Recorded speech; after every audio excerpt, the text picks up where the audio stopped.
Good morning, everybody, and welcome to the farm. Things are definitely getting real this week, a couple weeks into us not being in school, all the changes in work and our environment. Many of you might know that goats are herd animals, which means anybody who just gets one ends up really unhappy because they end up causing all sorts of trouble trying to get in your house and jumping on your car. As long as they have other goat buddies to hang with, they're really happy because they help each other sense danger, they snuggle up at night to keep each other warm, and humans really are no different. We're creatures who depend on each other to stay safe and to feel good.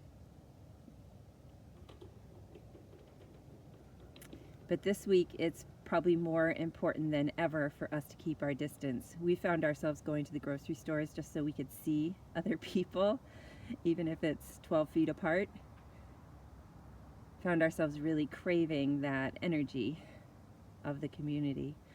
But while we really do our best this week to stay in the house, we're planning on no grocery store trips, no visiting at all, so that we can help with the flattening of the curve. There's lots of ways we can reach out to our community and still remain part of the herd even when we're isolated.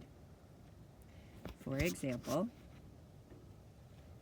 yesterday was Maine Maple Syrup Sunday, and as you all know, that events like that have had to be canceled, which is really, really hard. Those syrup producers wait all year for that big day when they sell tons and tons of syrup, but I guarantee you can go online and buy syrup from those places or stop by a farm stand and get some. What a great time for pancakes, right? You can be helping your family with something cozy and sweet and also help a local producer. I also know Maine lobstermen are having a rough time selling because they don't have grocery stores that they can depend on. And a lot of them are allowing pickup outside at a dock so that you can get a really nice fresh fish dinner without risking yourself and helping to keep them in business so they're here when all this is over. Same with farm stands. You can stop by and check on them.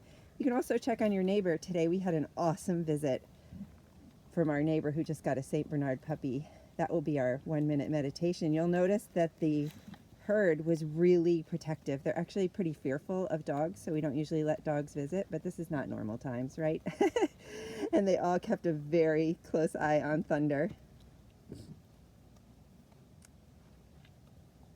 And having a neighbor swing by and staying, a solid 12 feet apart, but getting to see that little puppy really made my day.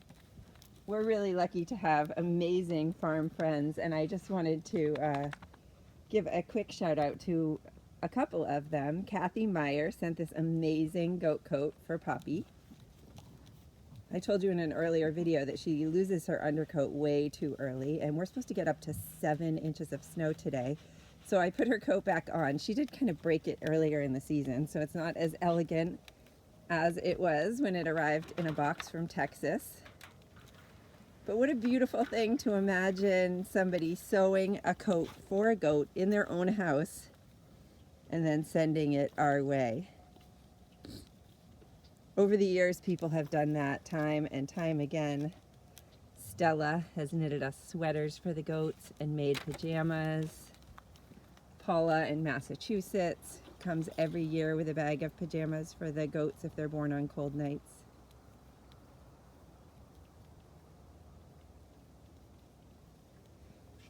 So let's all do our best this week to really rein in any visiting.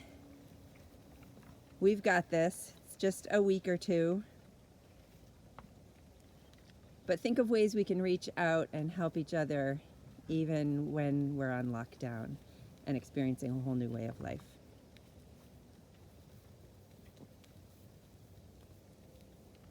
When I see you tomorrow, there'll be about 7 inches of snow on the ground. In Maine, we always say, if you don't like the weather, you just wait a minute. So that's pretty much true this week.